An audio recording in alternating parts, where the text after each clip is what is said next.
Pada saat seseorang benar-benar menerima, maka dia akan digerakkan oleh energi spiritual menuju kesuksesan, kebahagiaan yang sejati. Ini nanti prakteknya yang akan kita praktekkan ya di dalam praktek penerimaan karena nanti menjadi kunci kesuksesan hidup. Ini adalah kunci terbukanya keberkahan rezeki. Ini adalah kunci dari cara menyelesaikan persoalan hidup kita. Kuncinya satu ini. Bagaimana sih praktisnya? Nanti prakteknya bagaimana? Kita latihan menerima itu bagaimana caranya? Apa saja yang diterima? Ya, keheningan itu seandainya pikiran itu mengendap itu bukan karena kehendak kita, dia biar mengendap-mengendap sendiri gitu loh. Jadi pikiran berhenti atau hening ya atau keheningan itu sebenarnya bukan berusaha hening. Itu keliru besar ya. Kuncinya adalah penerimaan. Sayangnya kita sering salah memaknai penerimaan, sering salah dalam praktek menerima.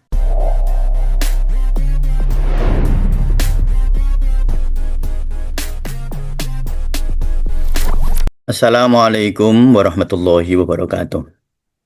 Bismillah, alhamdulillah, Allahumma salli wa sallim ala rasulillah Muhammad ibni Abdillah. Kawan suku semua, baiklah ya.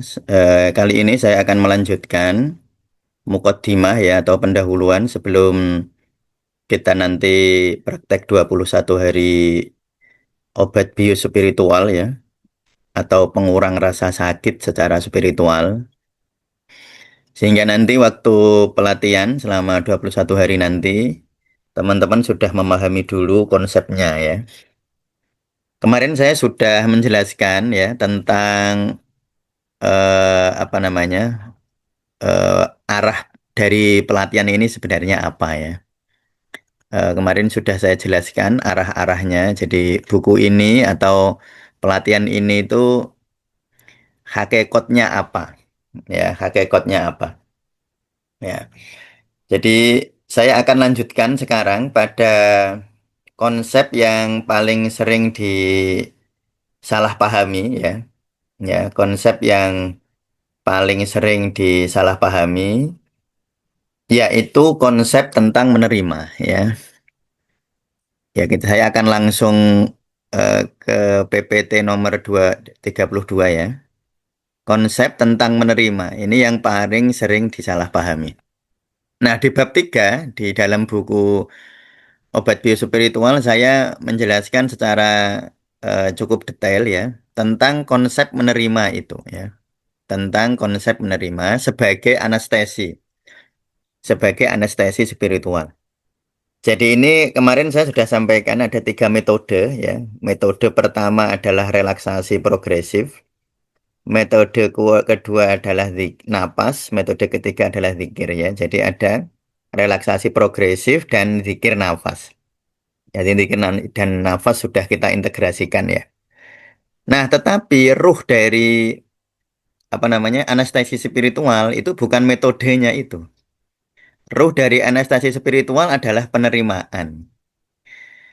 Hanya problemnya penerimaan itu sering disalahpahami, itu problemnya ya. Seakan-akan menerima itu pasif ya. Penerimaan bukan hal yang pasif. Jadi pertama saya ingin menjelaskan yang diterima adalah yang sedang terjadi ya. Saya ulangi lagi.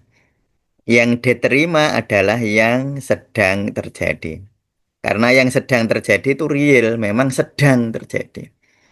Bukan menerima masa lalu, bukan menerima masa depan. Karena masa lalu sudah tidak ada, masa depan belum ada. Jadi menerima ing pandum atau menerima itu bukan menerima besok. Jadi misalnya orang sakit, bukan menerima besok sembuh apa enggak. Bukan menerima itu, tetapi menerima situasi saat ini. Ya. Ini perlu saya pertegas sehingga nanti jangan sampai teman-teman lalu memahami menerima itu terus tidak berikhtiar berusaha untuk besok. Karena besok itu belum terjadi sehingga tidak bisa diterima. Nah, sesuatu yang bisa diterima itu kan sesuatu yang ada. Lalu kita terima. Nah, kalau belum ada, bagaimana cara menerimanya? Kan dia belum ada. Nah, jadi konsep menerima adalah menerima yang sedang terjadi. Ini perlu sangat diperhatikan ya, bukan menerima sesuatu yang belum. Nah, yang belum ya silahkan diikhtiari. Misalnya besok ingin berobat di sini, besok ingin apa namanya, misalnya teman-teman sakit atau problem rezeki misalnya. Besok mau mendapatkan ini, besok ingin itu tidak masalah, itu sama sekali tidak bertentangan dengan konsep penerimaan. Karena sekali lagi yang disebut menerima bukan menerima sesuatu yang belum ada, karena yang belum ada tidak bisa diterima. Ya kan nggak ada, gimana cara menerimanya? Jadi yang diterima adalah sesuatu yang sedang terjadi ya, bukan sesuatu yang belum, apalagi telah terjadi. Telah itu sudah nggak ada, sudah lewat. Yang belum ada, sehingga masa lalu dan masa depan itu tidak bisa diterima. Ya, yang diterima adalah sesuatu yang sedang terjadi.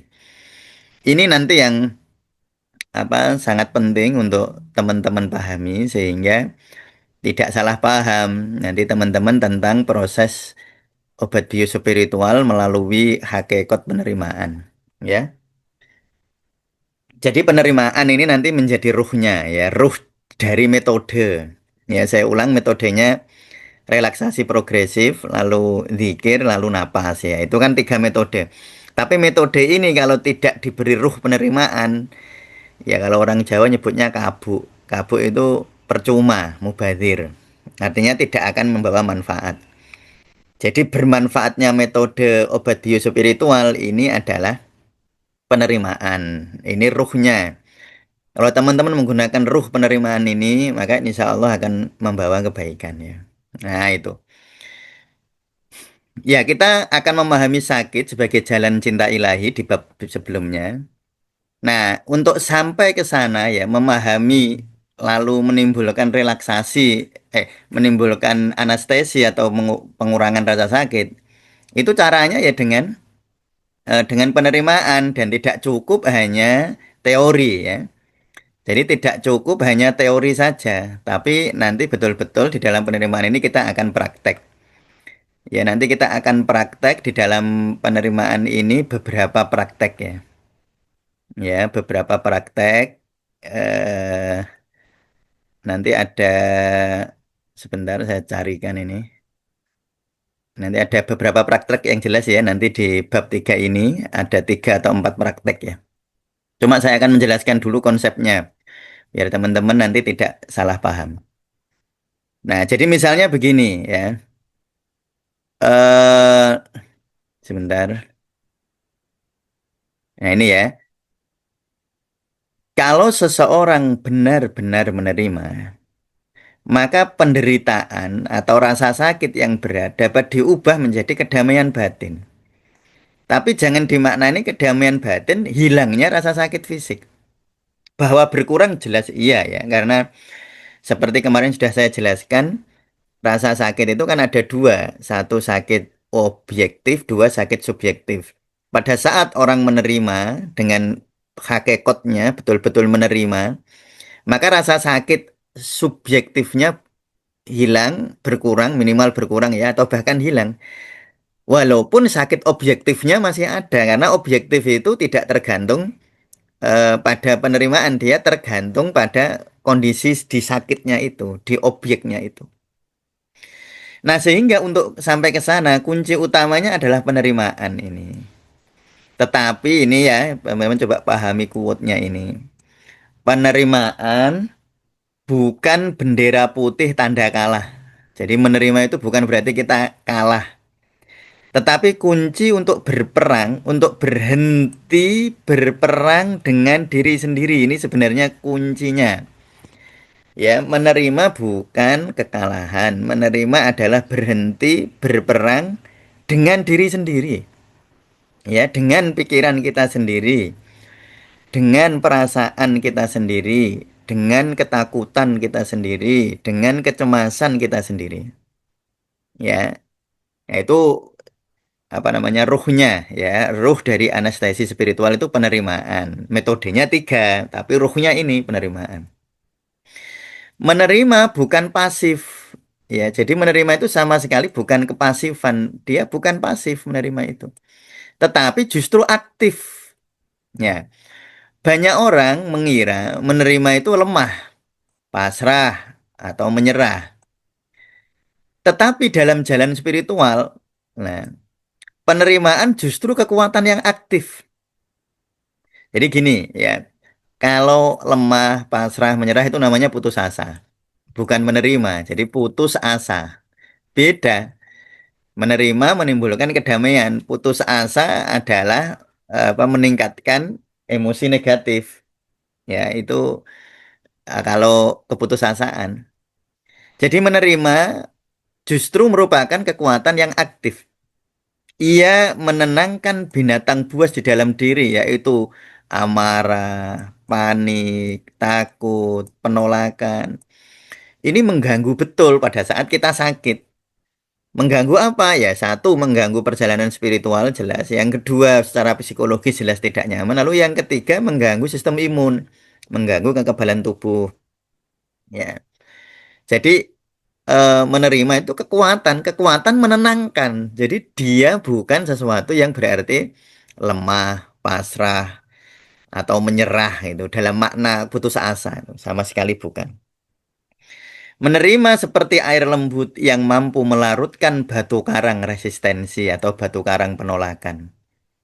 Jadi bayangkan ada sebuah selang, lalu di dalamnya ada penyumbat ya, ada sumbatan. Sumbatan ini adalah penolakan. Lalu penolakan ini kita apa namanya kita lepaskan, sumbatan ini kita lepaskan, nanti air langsung mengalir.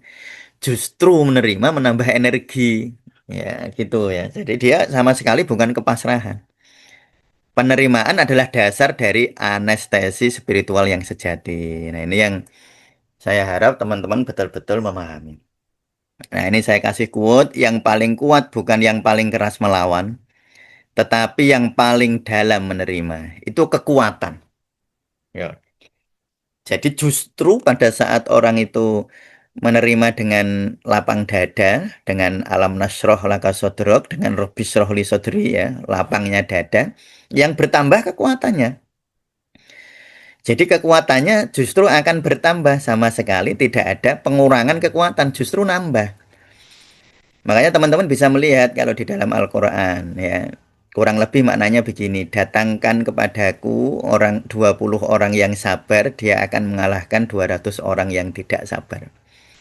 Datangkan kepadaku 100 orang yang sabar, dia akan mengalahkan 1000 orang yang sadar, yang tidak sabar. Apa maksudnya? Kesabaran yang didasari ya, kesabaran bukan bukan keputusasaan ya. Kesabaran yang merupakan manifestasi dari penerimaan itu menimbulkan 10 kali kekuatan. Dan bukan hanya kekuatan fisik, bukan hanya kekuatan psikologis, kekuatan fisik juga. Yaitu ya, jadi penerimaan bukan pasif, tapi justru dia kekuatan yang aktif. Nah, di dalam tradisi sufi ya, nah, di sufi, di dalam kitab-kitab kesufian, kita sering dengar al-qanaatu, qanaah, qanaah itu menerima ya. Al-qanaatu kanzun la tanfa. Qanaah itu simpanan yang tidak pernah habis. Nah, itu qanaah karena di dalamnya menyimpan energi yang sangat besar di dalam penerimaan itu. Ya, makanya kalau di Tasawuf Indonesia, teman-teman ketika mempraktekkan zikir nafas kolbiyah ya, tarik nafas, terima, hembuskan, ikhlas itu sedang apa? Coba? Sedang menyirami ya, ketika orang menerima, sebenarnya dia sedang menyuburkan, menyirami, memberi gizi kepada kekuatan energi di dalam tubuhnya. Bukan hanya kekuatan spiritual, bahkan kekuatan psikologis dan tentu saja kekuatan fisik pada saat seseorang itu menerima. Jadi di dalam tradisi sufi ya, penerimaan itu konsepnya kona'ah ya, namanya kona'ah menerima. Kona'ah sering diartikan sebagai merasa cukup, tetapi sebenarnya maknanya jauh lebih dalam. Kona'ah adalah kemampuan menemukan kekayaan batin, nah tadi ya. Menerima adalah kemampuan menemukan kekayaan batin dalam apa yang sedang Allah hadirkan. Jadi setiap Allah menghadirkan sesuatu itu sebenarnya tarbiyah, itu sebenarnya adalah cara mendidik, itu sebenarnya sedang mengkayakan batin. Ia bukan kemalasan dan bukan berhenti berikhtiar. Jadi jangan dibenturkan antara qanaah dan ikhtiar. Ikhtiar itu adalah dimensi ruang dan waktu. Kita mau tidak mau berada di dalam ruang, kita mau tidak mau berada di dalam waktu, mau tidak mau kita bergerak, ya, mau tidak mau kita berikhtiar, kita berusaha, ya. Tetapi kalau qanaah atau menerima itu ruang jabarut namanya. Dia berada di dalam luar ruang dan waktu. Qanaah kita dapatkan dengan zikir, ikhtiar dengan berpikir. Nah, gitu ya. Jadi menerima itu bukan pikiran, bukan pikiran kita menerima. Nah, tetapi qanaah itu sebenarnya adalah fenomena batiniah yang didapatkan pada saat orang berzikir. Ya, bukan pada saat orang berpikir ya.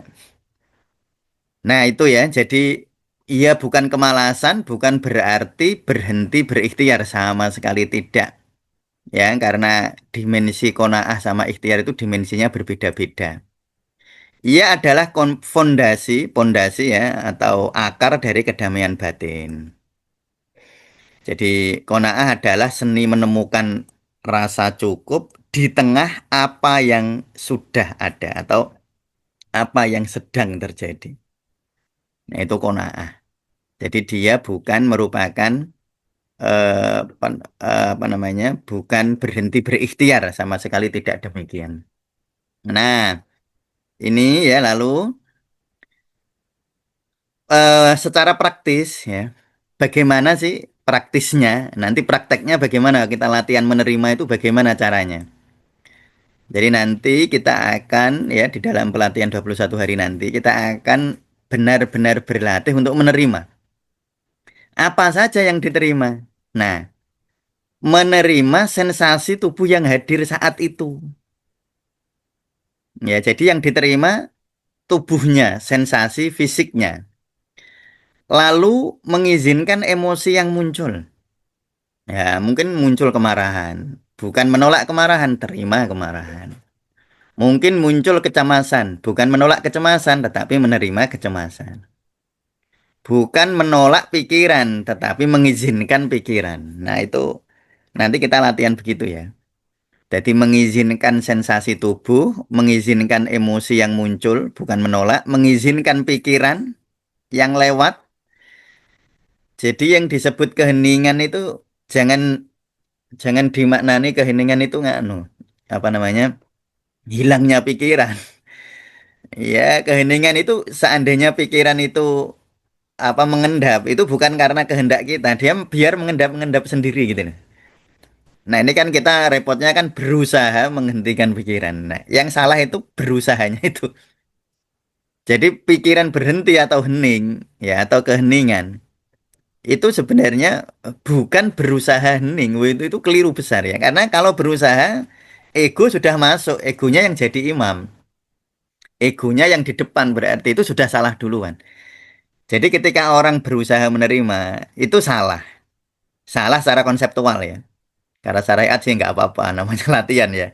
Tetapi secara konseptual yang namanya berusaha menerima itu salah. Menerima itu nggak boleh berusaha. Berusaha itu ranahnya pikiran. Berusaha itu ranahnya ikhtiar. Loh, penerimaan itu bukan ikhtiar.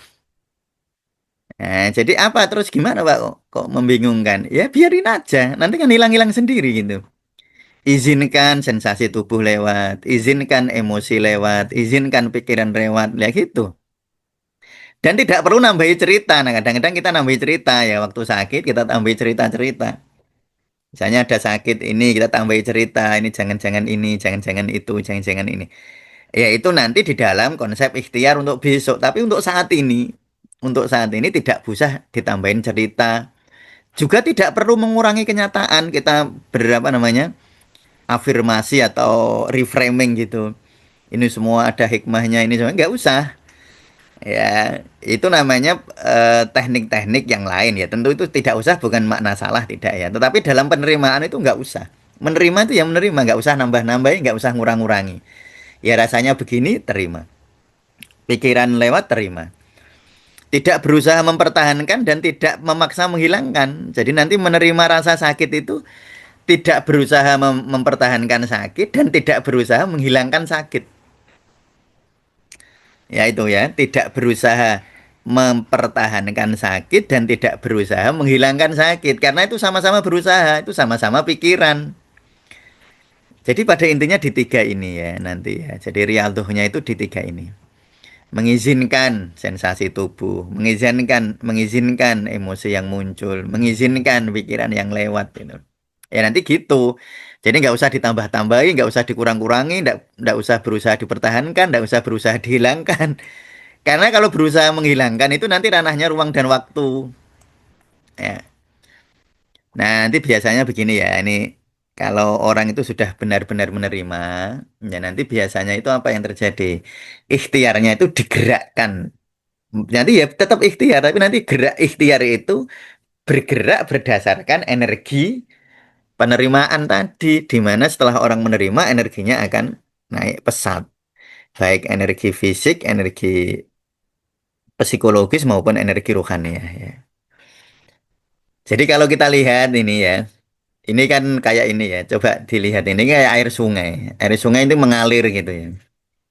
Nah, pikiran, emosi, dan sensasi itu seperti daun-daun ini yang membuat sampah ini, bunga-bunga yang hanyut ini.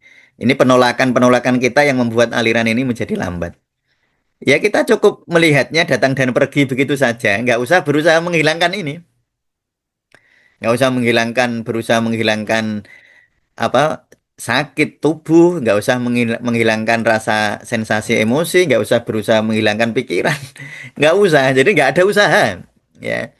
Jadi pada prinsipnya menerima itu sangat mudah karena sebenarnya menerima itu tidak berusaha, menerima itu ya diem, menerima yang sedang terjadi, tidak berusaha. Nah, yang susah kan sebenarnya berusaha. Jadi menerima itu sebenarnya ini secara secara sarkastik gitu. Menerima itu sangat mudah. Bahkan paling mudah karena menerima itu ya tidak ngapa-ngapain. Menerima itu ngapain? Ya nggak ngapa-ngapain. Kalau ngapa-ngapain namanya nggak nerima. Ya jadi mengizinkan. Mengizinkan sensasi tubuh yang hadir, mengizinkan emosi yang muncul, mengizinkan pikiran yang lewat gitu. Nggak usah, apa? Nggak usah berusaha dihilangkan, nggak usah berusaha dipertahankan, nggak usah. Jadi nggak usah di pikiran kita, saya nggak boleh marah gitu, nggak usah. Saya nggak boleh sedih, nggak usah. Ya marah, ya marah. Terima kemarahan, sedih ya sedih, terima kesedihan. Biarkan sedih marah itu datang dan pergi. Ya, saya selalu ingat, mungkin teman-teman sudah sering mendengarkan saya mengucap, apa ada ulama namanya Ibnu Sabromah ya. Beliau berkata, emosi, sakit, pikiran itu sahabah sumatan qasi. Dia hanyalah awan yang akan berlalu ya. Nah, gitu ya. Jadi ini nanti prakteknya yang akan kita praktekkan ya di dalam praktek penerimaan karena nanti menjadi kunci bagi anestesi spiritual ya. Sebenarnya bukan anestesi spiritual ya. Ini adalah kunci kesuksesan hidup. Ini adalah kunci terbukanya keberkahan rezeki. Ini adalah kunci dari cara menyelesaikan persoalan hidup kita. Kuncinya satu ini.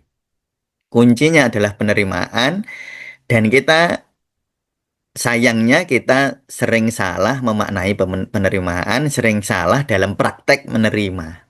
Itu persoalannya. Ya, ya gitu ya. Ya, sekali lagi menerima hari ini tetap berikhtiar untuk esok. Ini tadi ya, ini saya sampaikan. Ikhtiar bukan berhenti berusaha. Menerima diagnosis hari ini bukan berarti berhenti berobat. Menerima kondisi keuangan saat ini bukan berarti berhenti bekerja. Qanaah memutus penderitaan yang lahir dari penolakan terhadap sekarang ya. Jadi kalau besok mau berobat ya nggak apa-apa. Besok mau berikhtiar, mau berusaha, ya memang memang seharusnya begitu, ya. Jadi qanaah bukan berarti berhenti berusaha. Misalnya ini hari ini didiagnosis penyakit A gitu. Ya sudah kita teman-teman menerima diagnosis saat ini lah. Besok mau berusaha nggak apa-apa kan besok. Ya. Jadi menerima itu menerima sesuatu yang sekarang, ya, bukan menerima besok. Kalau besok itu ranahnya ruang dan waktu, ranahnya ikhtiar. Terima kenyataan saat ini lalu bergerak dengan hati yang lebih jernih. Jadi nanti kalau orang itu sudah menerima, nanti insya Allah dia digerakkan ya. Jadi hakikatnya sebenarnya begini.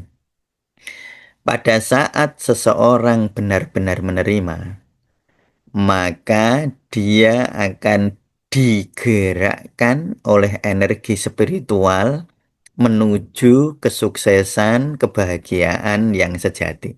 Sebenarnya begitu. Pada saat seseorang benar-benar menerima.